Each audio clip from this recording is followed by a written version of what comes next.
And as we do so, I will introduce Mr. Dr. James Wariaro, who knew Wuod Maggero very well, and a good friend of his, to say something on eulogy, to say something about his friend that he knew. Dr. Wariaro. Thank you very much, Jared and Mrs. Opapo and the rest who have made this day possible. As I stand here in front of you, I represent the family or friends who are in grief to mourn and to give our last tribute to our beloved, cherished friend of our community in Stockholm. Wuod Maggero's death was a very great shock to us all. And some of us are still paralyzed this very moment that we are here. Wuod Maggero had a personality that I think most of you here, almost 90% who interacted with him, know. Very soft, keyboard person who would give you a very good impression that you are very close to him. Most of you who met him at his shop, which was supposed to be a profit-making affair, he would welcome you. He would give you refreshments, talk to you softly as he used to do, and you'll feel that you are in good hands. He had a very good experience, and he could give you advices that most of us are going to miss. Wuod Maggero has left a very big vacuum. There are people who call him the guru of our nation, or minimize it to the Luo community, that is not going to be able to fulfill.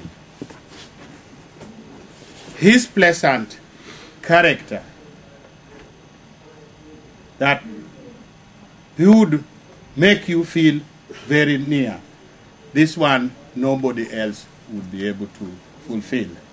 And you know, there has been a controversy, or Sarah mentioned a little, that people wonder that Wuod Maggero would have liked to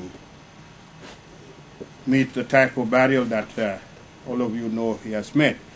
That is wrong. Wuod Maggero was a person of people.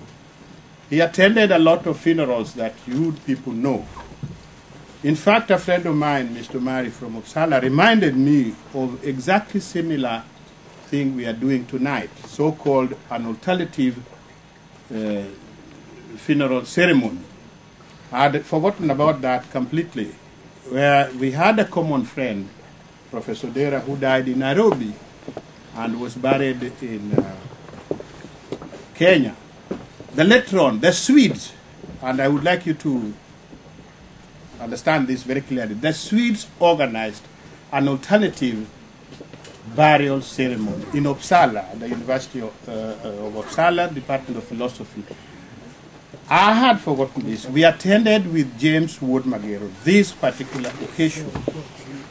He contributed, as he used to do, very generously, and he really liked the idea that we had to send off our friend, though he was not here, in the way we do the African way, together with the Swedes. And I'm very sure that in case any of us had preceded him and died before, James Wuod Maggero would have liked that we send off the person in the way that his spirit will rest in peace. So I think the people who are here should not have any bad conscience that we are doing anything which is outside the law. Unfortunately, we live in a country, I'm sorry to say, where we are guarded by certain legal laws. And these legal laws allow us to bury our pet. In this case, I could say a dog, in the right ceremony you wish, but you cannot bury the friend in the way you wish. This is very unfortunate. I feel it with very great pain that our dear friend has to be buried in the way that it has been done. That one on the side.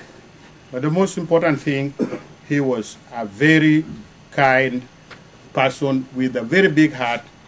You know, all of you, how he spent his time and contributed a lot to the people in Kenya, particularly the orphans.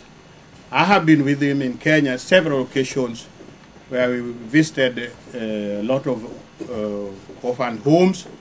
One in Mombasa, he started himself for the deaf, and he himself took part in adopting some of the boys.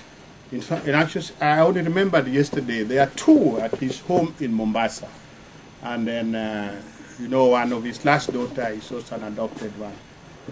So he had a heart that was extremely big.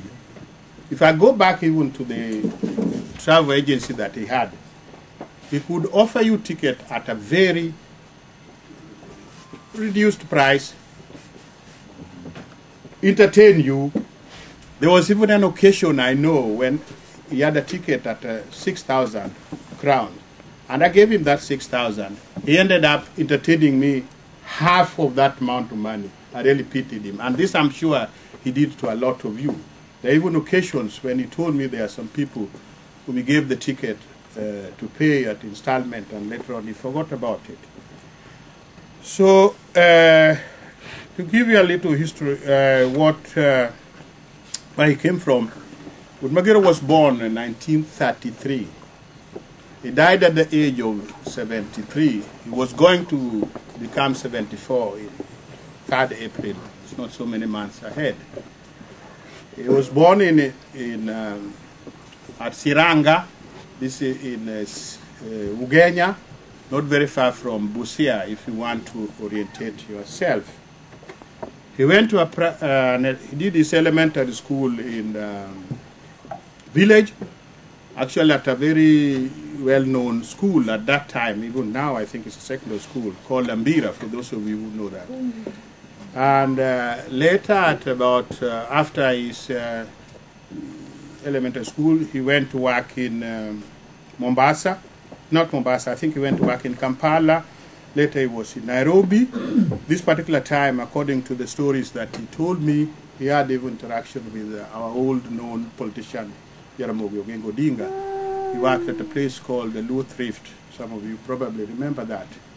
Then he ended in Nairobi just at the time when Kenya was struggling to get independence. It's about 60.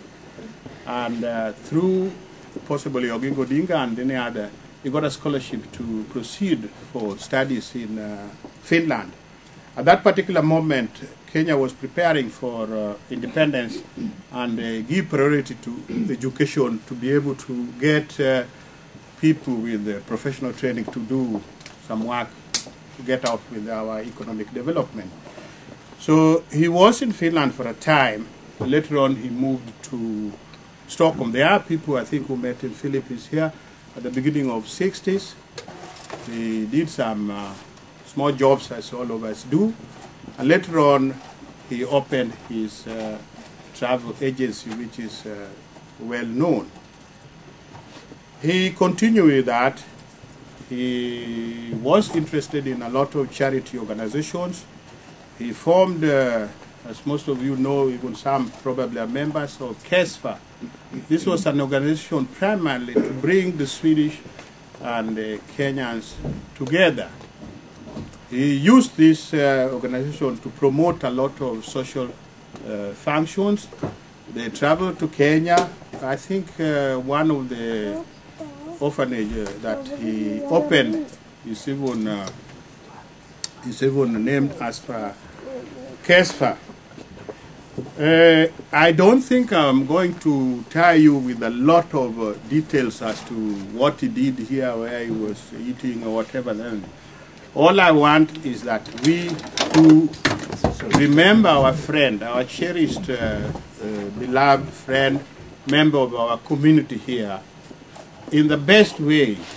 We were not able, and I will not go into details, to view the body or take part in the burial, and I will not go into the details of what has happened.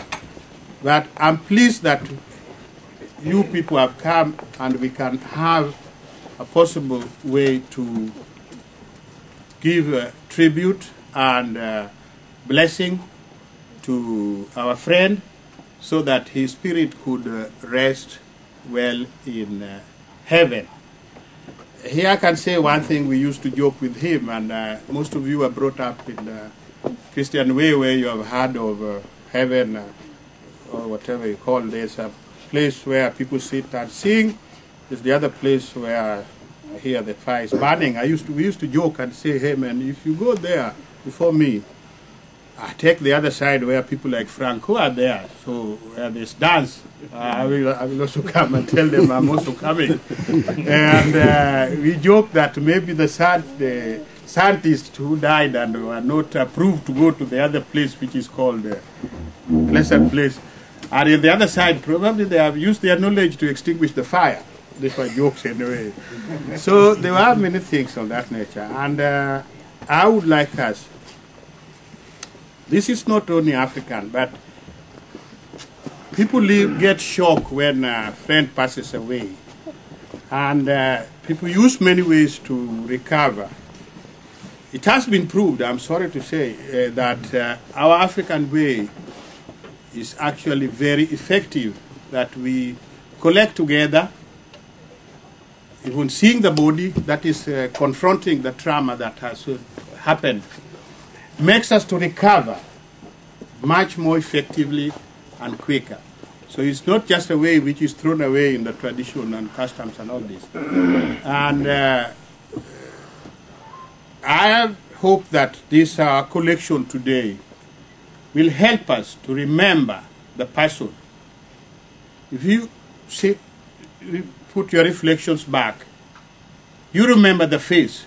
There's a picture here which is not very representative, but at least it gives you a bit of question how he looked like. Charming, baby face, and with small beards the latest time, and soft-spoken, and the other things which were hidden as kindness. So I would like to finish by saying that we thank God for giving us mercy at this particular time when we have pain, and we wish that the spirit of our friend will rest in peace. I would like us, if you don't mind, to stand up and give a small, short, few minutes of remembrance. Can you, just a few seconds? In any way, we have gone ahead, so I hear there's a pastor who is taking over from this, and maybe you'll have to repeat this same issue. But I would like us to go ahead with just a few seconds of remembrance, and you would see the face.